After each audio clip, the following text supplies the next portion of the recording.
नमस्ते, प्रणाम by, Ram Ram by, दीदी बहनी बाऊ भैया अम्मा चाची छोट बड़ा भाई बहन सबसे नमस्ते प्रणाम बाय। तो चलत है आप लोगन के बहुत प्यारा सोहर गीत सुनावे। बहुत पुराना सोहर गीत हो और ये गीत हो रामचंद्र के बचपन के गीत हो।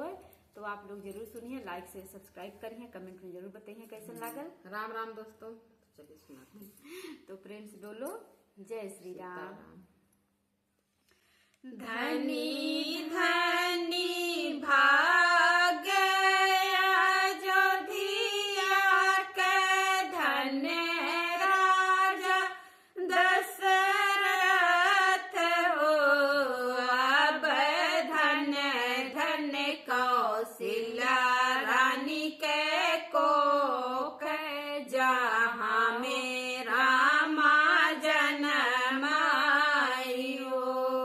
अब धन्य धन्य कौशल्या रानी के कोख जहाँ हो रामा जन्म आयो। रामा के ऊंचा ऊंचा लहर देखत छवि लाग, देखत छवि लगाइयो। राजा दशरथ के गहरी गदोरिया रगड़ी दिहल चंदन हो। राजा दशरथ के गहरी गदोरिया रगड़ी दिहल चंदन हो। रामा के बड़ी बड़ी अखिया देखत छवि छवि लाग, देखत छवि लगाई हो। रानी कौशल्या के पतरी अंगुरिया घेररी दिहली काजर, घेवरी दिहनी काजर हो। रामा के बड़ी बड़ी अखिया देखत छवि लाग, देखत छवि लाग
चल हो। अब बलि बलि जाए राजा दशरथ की रामा ठुमुकी चल हो।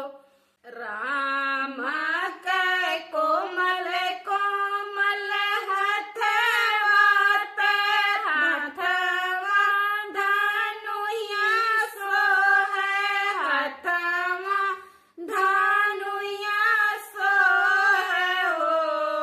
अब बलि बलि जाए राजा दशरथ राम मूसु कनिया पे राम मूसु कनिया पे हो।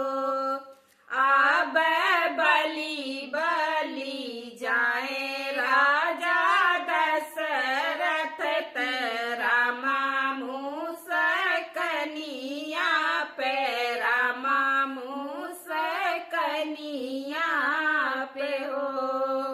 भगवा के बड़ी बड़ी भगिया की हथवा से रोटी लिहले हथवा से रोटी लिहले हो। अब रामा जे खाए रहे रोटिया तय का गालई भागई हो। अब रामा जे खाए रहे रोटिया तय का गालई भागे हो। कगवा के बड़ी बड़ी भगिया की हथवा से रोटी लिहले हथवा से रोटी लिहले हो। अब रामा जे खाए रहे रोटिया तय का